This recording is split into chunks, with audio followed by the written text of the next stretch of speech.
जे मसनद ते गद्दार अची वेठा। हिन मुल्क जे मसनद ते गद्दार अची वेठा। कानून जी कोठीअ ते बदकार अची वेठा। कानून जी कोठीअ ते बदकार अची वेठा। हिन मुल्क जे मसनद ते गद्दार अची वेठा। कानून जी कोठीअ ते बदकार अची वेठा। कानून जी कोठीअ ते बदकार अची वेठा। इस्लाम जे जमहूरी आईन मुक़द्दस ते।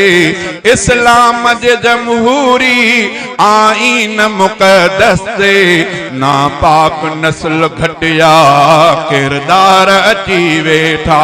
नारे तकबीर। पाकिस्तान, पाकिस्तान का मतलब क्या? पाकिस्तान का मतलब क्या?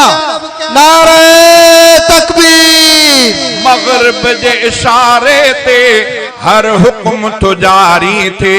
मगरिब जे इशारे ते हर हुक्म तो जारी थे। पंहिंजन जी शिकिल धारे अगयार अची वेठा। पंहिंजन जी शिकिल धारे अगयार अची वेठा। हिन मुल्क जे मसनद ते गद्दार अची वेठा। हिन मुल्क जे मसनद ते गद्दार अची वेठा। कानून जी कोठीअ ते बदकार अची वेठा। हिक बे जे पुठियां अहिड़ा हाकिम था मुसल्लत थियनि। हिक बे जे पुठियां अहिड़ा हाकिम था मुसल्लत थियनि। मफलूज के मुर्दह दिल मुर्दार अची वेठा। मफलूज के मुर्दह दिल मुर्दार अची वेठा।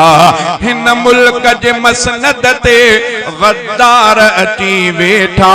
कानून जी कोठीअ ते बदकार अची वेठा। हिन कौम जे मुस्तक़बिल सां रांदी खेॾनि पिया। हिन मुल्क जे मुस्तक़बिल सां रांदी खेॾनि पिया। अंदर जा खरियल खोटा बेकार अची वेठा। अंदर जा खरियल खोटा बेकार अची वेठा। हिन मुल्क जे मसनद ते गद्दार अची वेठा। कानून जी कोठीअ ते बदकार अची वेठा। ईंदी जो इलेक्शन आ पो मिनथू कंदा आहिनि। ईंदी जे इलेक्शन आ पो मिनथू कंदा आहिनि। पर बाद में साॻिया ठग मकार अची वेठा। पर बाद में साॻिया ठग मकार अची वेठा। हिन वक्त त अहिड़नि जी हे मुल्क हवाले आ। हिन वक्त त अहिड़नि जे ही मुल्क हवाले आ। बेअक़ल चरिया चरबट ॼण ॿार अची वेठा। बेअक़ल चरिया चरबट ॼण ॿार अची वेठा। हिन मुल्क जे मसनद ते गद्दार अची वेठा। कानून जी कोठीअ ते बदकार अची वेठा। हाले जवी सैफुल्ला छा अॻिते अञा थींदो। हाले जवी सैफुल्ला छा अॻिते अञा थींदो। हर पासे विछाए जो जटजार अची वेठा। हर पासे विछाए जो जटजार अची वेठा।